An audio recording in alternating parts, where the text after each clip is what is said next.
Good afternoon, ladies and gentlemen. Welcome to our panel discussion. My name's Charles Kirchner. I'm CEO of Marketing Logic.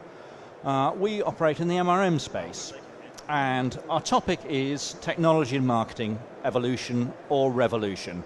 We've got a great panel, and we're going to be hearing from them. But just very quickly, certainly from where I'm coming from, looking at supporting client organizations in their operational marketing, technology's been a feature for, 10 years or more. But undoubtedly, marketers have now found that the time has come where they've got a choice between either running operational marketing or running strategic creative. They can no longer do both. So from my point of view, the answer is very much revolution. But it's not me you've come to hear. We've got a great panel here. And I'm going to ask them each to talk for a few minutes from their perspective, how the world looks, whether it looks like we're in for a period of incremental change, or indeed whether there's a tipping point. And we should have enough time in the last 10 minutes or so from questions from the floor. So please think of some questions. If there's a particular panelist you want to ask a question of, please route that through me. So I've got half an hour in total, which isn't a great deal of time. I hope it'll be interesting. And why don't I hand across to Simon as our first panelist, who's going to talk on the topic of technology and marketing, evolution or revolution. And Simon, if you can just give everyone a very brief background to who you are, where you come from, and off we go. Great. Thanks very much, Charles. Well, I'm Simon Daniels from Percacity Marketing Data Solutions. We help companies and organizations to choose marketing technology. So that can be anything from determining requirements, looking at what solutions they should be investing in, and shortlisting, going through the process of working with vendors to do pitches, and ultimately helping to make the final decision, and even on into the kind of implementation stages. So, we get involved in many different aspects of marketing technology. I think I may sort of disagree with Charles a little bit on the evolution and revolution piece. Maybe I've been around a little bit too long. I can see faces of different eras in front of me, but from my point of view, technology moves ahead at a fairly steady pace, and some of the things which are new or innovative, in many respects, have been around for quite some time. Obviously, just hopefully improving and getting better. So, cloud computing, for instance, is a good example of that. The concept of data and applications being somewhere on the internet. It's not a local server. It's not something you implement and install. Great stuff. Definitely, particularly for marketing, a great innovation. But on the other hand, marketing's been working with bureaus and service providers, application service providers, as they were once called, for probably decades. So there's an element that it's just evolution. It's just doing the same thing better. Similarly, big data is kind of a similar thing. If I'm being really cynical, I sometimes refer to big data as just that amount of data which is just a bit too hard to work with easily. But again, marketing's been working with lots of data for a long time. There's lots of different ways of doing that. And so the new tools and techniques and approaches are just an evolution on old ways of doing things. That said, what I would add, or sort of conclude on, is to say that whilst it is an evolution, I believe, at the same time you can't just keep doing things the old way. It's just not good enough. You do need to adopt the best new practices. You do need to adopt the new platforms. If you try and execute multi-channel, triggered, behavior-driven marketing activity in real time, kind of using the old ways, you will fail or go crazy, or both. So you need to be adopting the new platforms, even if it is just a little bit of a change from how we've been doing it previously. Simon, thanks very much. So from Simon's point of view, it's more likely to be pace of change. Things will change, but fundamentally evolutionary, not revolutionary. So, Tom, what have you got to say? Oh, thank you. Well, first off, thanks everyone. My name is Tom Robbins. I'm the Chief Evangelist for Kentico CMS. We're a content management provider. We are actually back on the other side. So I'm going to actually kind of agree and disagree because I think it's a fascinating question. Marketing has and always will be bound up in technology, period, end of story. The problem that we have today is that technology, in my opinion, has really killed traditional marketing. And some of the things that I'm seeing as I start talking to people are, how many people are familiar with something called Yelp? I'm from the US. How many people have heard of Yelp? Okay. So there was a fascinating study by Yelp that said the difference between a full restaurant and an empty restaurant on a Friday night is basically half of a star. If you think about that, that's a pretty scary thing. That as an owner of a restaurant, I'm actually going to be full or empty based on just something as simple as a half a star rating. The problem we have today is that technology has introduced what I call the power of more. Customers today and people have ownership of the process and decision making more than they've ever seen, right? How many people have gone to Amazon and looked for something and seen an anonymous rating or something that someone wrote that was bad? You don't know that person, but because they wrote something bad, you go and you look somewhere else. So as a rule, technology has really had a major impact on our multi-channel strategies, how we think about moving forward, and how we're actually going to impact that technology. So marketers now have to have almost a counter-technology spin. How do I deal with that set of anonymous, not pleasant comments? How do I make sure that I'm getting that extra half a star? So I think overall the answer is technology and marketing has always been this evolution. The problem that I'm seeing is that we're having this revolution and marketers need to come up with a counter-technology spin. So that's my 30 seconds. Brilliant. Thanks very much, Tom. Thank you. Why don't we hand across to Rebecca, who's much the same space, and see if she has the same point of view. Hello everyone. So my name is Rebecca Liebling and I work for a company called SDL who deliver customer experience management solutions to organizations globally. I'm on the revolution side of this. So I would say that if we look at how we behave as individuals and then that naturally filters down into kind of the technology and the marketing space, then we only have to kind of look around and look at ourselves, be in an environment. I was out having dinner at the weekend, 4 women next to me, all of them on their smartphones at times while they're talking. All of us can put on tens of examples that say, in the same way that Tom's just referred to, we behave very, very differently. And a revolution ultimately is when the way that we behave changes. You know, it's social change, that drives economic change as well. And so I think that there is a massive, massive shift in what we're doing. Technology definitely has evolved, but it's evolved much quicker. And I think if you look at it where we are today than, say, 50 years ago, 50 years ago there was more power in a card that sang happy birthday than there was computer power probably in the whole of the world. You know, we know that we've got a massive step change. What I think the marketers have to do in response to that is that marketers have to respond fundamentally differently. And we see that in providing technology. The technology is just an enabling stack. It's nothing more than that. But the wires that have to be plugged together to make the dreams and the ambitions of marketers feasible, that's so much more complicated. And so technology is fundamentally different. And I think the marketers have to be fundamentally different in response to that. And you know, I think it's going to be really interesting to see how it pans out. I would argue that organizations that don't find a way to talk value to the people that they want to engage with, so that half a star doesn't make the difference. It's the fact that you've got half a star less, but actually I know you as my retailer or as my restaurant, and I value what you do for me. Therefore, you've got half a star less, but I'm not going to worry about that. Those are the organizations that will survive, and I think there will be fewer organizations out there. Brilliant, Rebecca, thank you. So we have 2 currently in favour of revolution, 1 probably more revolutionary, Thomas somewhere in the middle. So why don't we ask Felix, who comes from yet another point of departure, and see how he views it. Hi, I'm Felix Velarde. I run a customer engagement strategy consultancy called Underwired.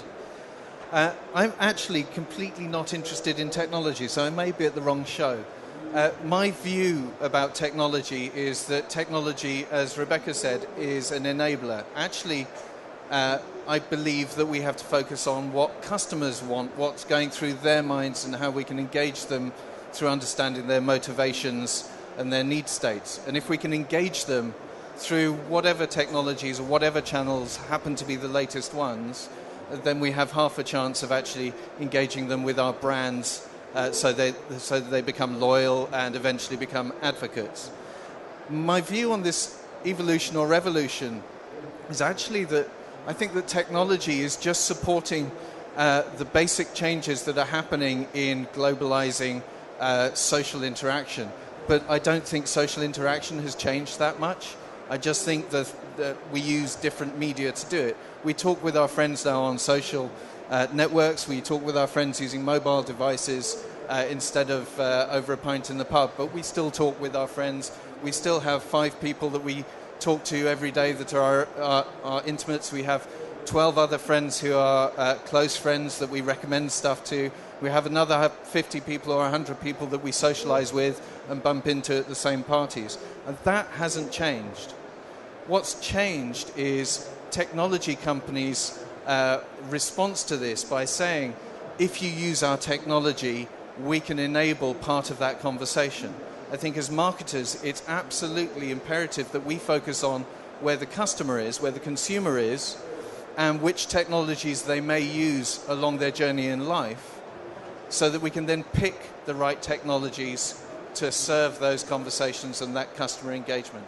So I actually think that if anything, there's a mild evolution going on, but otherwise things are staying pretty much the same as they've always been from a people point of view. Technology has just grown up to make money out of that. Well, thanks, Felix. You promised a controversial point of view, and we certainly got one. But I think there's quite a lot of sense in that. But let's see what Robert from Experian has to contribute.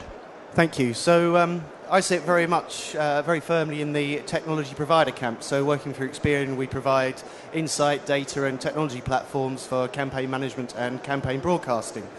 So I suppose from my experience, it's around when I'm out talking to customers and prospects of ours and actually understanding, I suppose, how they look at it as opposed between evolution and revolution.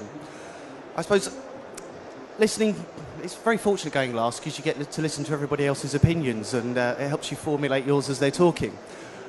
When I think of evolution and revolution, I think evolution is too soft a word and actually we have to talk about revolution. The reason I say that is when I'm out talking to organisations, they have platforms that don't talk to one another. They can't make data available to make decisions that allows them to power the types of marketing they want to deliver to their different types of customers across the different types of devices. Now, if we left them to evolve and those enabling technologies that allow them to put the right comms in front of their prospects and their customers, I think that evolution would be too slow. I'm not sure it would keep pace with the demands of consumers for consistent marketing approach, consistent marketing messages, and a consistent consumer experience. And often when I talk to organisations, they have fundamental disagreements internally, as if you ask them where they are on their journey towards that cross-channel sort of campaign management, marketing delivery. Some will think that they're in the perfect place and they've got everything beautifully enabled. And I was with a major organisation about 3 weeks ago where we sat in the official forum, I suppose, talking about this. And they believed that they had everything perfectly optimised and they were able to deliver the right message to the right customer at every point across the customer journey. As I was leaving the building and standing by the lift, some people came over from the same group and said, actually, that's not the case. The issue is we're evolving and we're evolving too slowly because of getting IT systems or legacy systems to talk to new platforms. And actually, the sentiment they were delivering was they needed to get into a revolutionary kind of mindset to help push their organisation forward. And it's about creating that sort of momentum and weight behind particularly larger organisations so they actually revolutionise their way of thinking, their approach to taking messaging to market. Thanks, Robert. That's excellent. So we've got a very wide spread of opinion. I hope some of those comments have been interesting. And just to add one final part of the mix, certainly from where I'm coming from, on the MRM space, looking at Brandmaker as being an MRM provider, it's sort of somewhere between evolution and revolution, because on one hand you have the corporate environment where people struggle to get hold of information, to know what's going on, to know what other people within the same organization are doing, to process simple business processes through the system causes them agony, lots and lots of time and effort. In stark contrast to how they run their private lives. So on their private lives, as the panelists were saying, people have smartphones, they book holidays online, they order books and DVDs and all of this sort of stuff. And so perhaps what looks revolutionary to an industry is actually day-to-day from a consumer point of view. So again, it's possible there are two tracks. And as you can see by the spread of opinion here, it's not quite as simple a question as it first looks. But that said, we've got some great panelists who have got some fantastic experience, and we have about 10 minutes. So can we have some questions from the floor asking the panelists? I don't think we've got a roving mic, so I'm going to have to ask you to speak up, and I'll play the question back to make sure we've got it right. So any questions?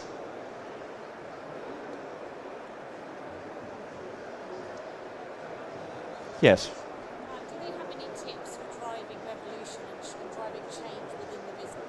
Very good. Great question. So the question was, do the panelists got any tips for driving and accelerating the pace of revolution and the pace of change within organizations? Big or small? Medium-sized organizations.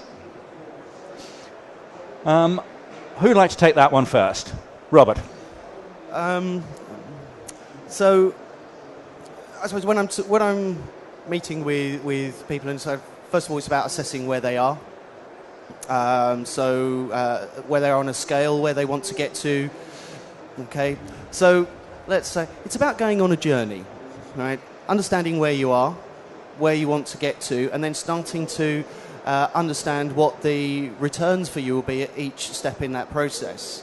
I think the danger is when as somebody who works for a technology provider, you can go in and you can talk to somebody or talk to an organisation, and if you pardon the phrase, you can melt their minds, okay? Because you can talk about the perfect storm, and if you brought all these things together, then you could revolutionise the world. But actually, it's an iterative process that can take, whatever time it is appropriate to take, and it's always about, I think, being able to pin the reward versus the effort against each step in the process. You can build confidence within the organisation you're working in that the steps you're taking correct, and therefore you need to be working with people who can support you in demonstrating the return or the improvements in the customer journey or retention or whatever those objectives might be. But it's not about taking off one massive bite, it's about breaking it down into the pieces that you can link together and go step by step. So stepwise, anyone else on how to accelerate change? Simon. Sorry, Tom, we'll come back to you. All right. So real quick, based on as a technology provider, what I tend to see in medium companies is first and foremost is you have to get strategic. Where does it sit on someone's scorecard, right? Who's responsible? If there isn't an executive, whether it's a CEO, a CMO, CIO, someone who doesn't hold that as an accountability, then it really will never be revolutionary, right? Because the lower that it sits in the organization, the harder it is for the organization to gain any traction. So typically what I've seen in organizations that are moving quickly are the ones that have it as an enabler because the CMO, CIO, CTO says, you know what, this is something that I have to get done this year.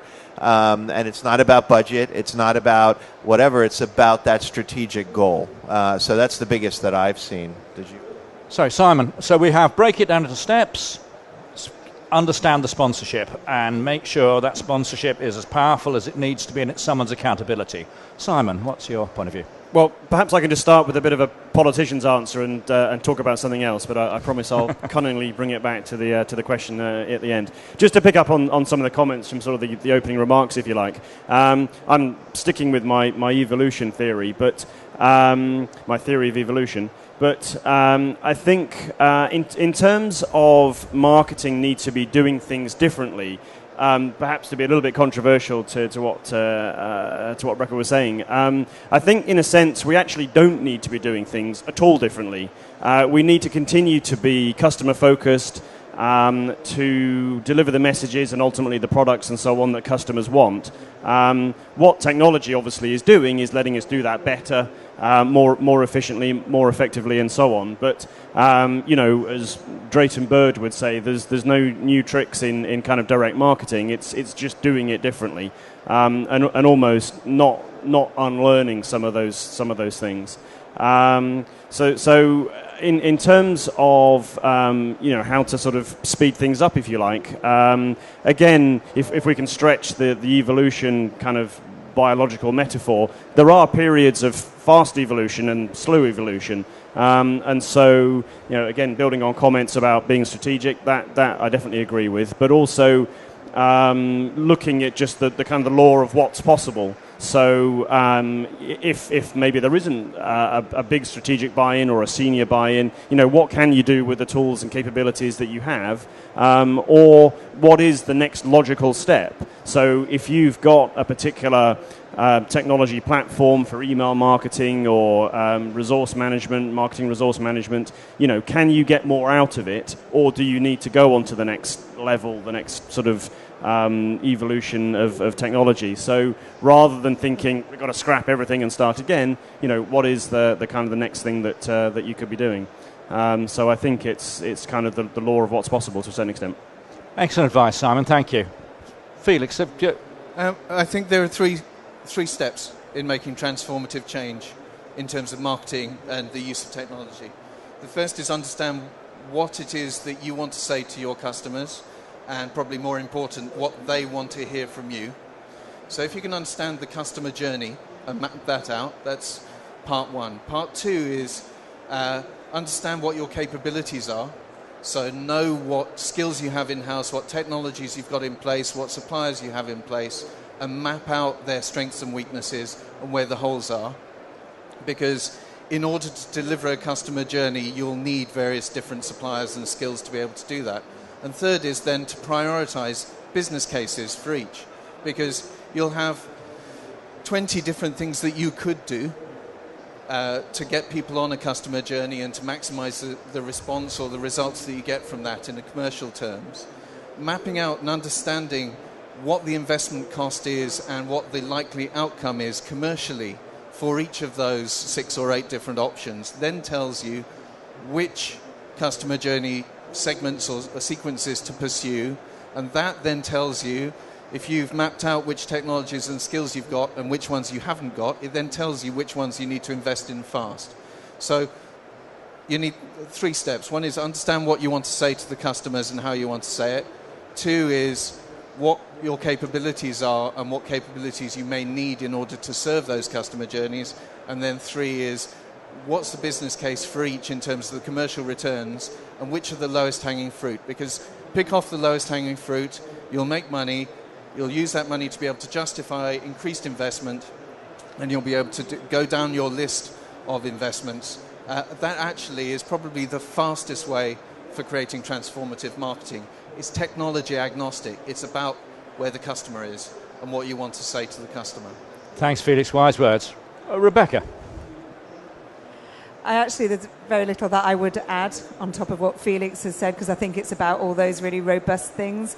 The only thing that I would add to it is I think the organisations that I've seen who are trying to make a step change and are achieving that are those where there's either an individual or a group of individuals that are trying to create a different experience of their brand or for the consumers. So there's someone in there who's got this kind of bright idea, and that has to be at a leadership level, as we know, within an organisation to make that happen.